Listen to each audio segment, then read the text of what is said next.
ஹல்லேலூயா. ஏசப்போட நாமத்துக்கு ஸ்தோத்திரம். இந்த வேலையில் ஒரு வசனத்தை நம்ம பார்க்கலாம். சங்கீதம் 115:13. கர்த்தருக்கு பயப்படுற பெரியவரையும் சிறியவரையும் நான் என்ன செய்கிறேன்? ஆசீர்வதிக்கிறேன். நம்ம யாரெல்லாம் ஆண்டவருக்கு பயந்து அவர் வழியில் நம்ம நடக்கிறோமோ, அப்பாவுக்கு நம்ம கீழ்ப்படிஞ்சு நடக்கும்போது, பயந்து நடக்கும்போது, யார் இருந்தாலும் சரி, கர்த்தர் நம்மளை என்ன செய்கிறார்? ஆசீர்வதிக்கிறாரு. தேவ பிள்ளைகள், இந்த வருஷம், இந்த புது வருஷத்தை நம்ம போன வருஷம் போல இந்த வருஷம் என்ன பண்ணக்கூடாது?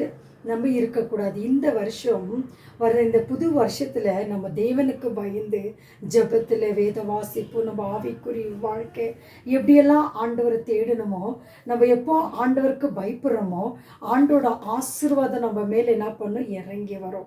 ஒரு சின்ன ஒரு காரியம், ஆபிரகாம் ஆண்டவரோட வார்த்தையை கேட்டு கீழ்ப்படைஞ்ச தொட்டு தான் ஆபிரகாமை அளவில்லாமல் கர்த்தர் என்ன செஞ்சார்? ஆசீர்வதிச்சார்.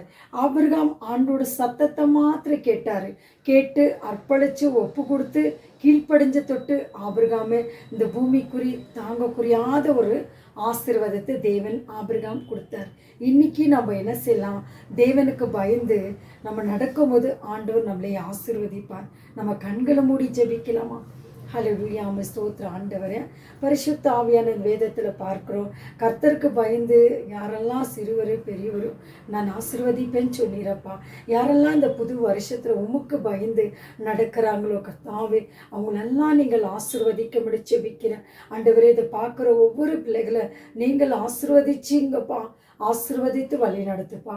இயேசுவின் நாமத்தில் பிதாவே, ஆமென்.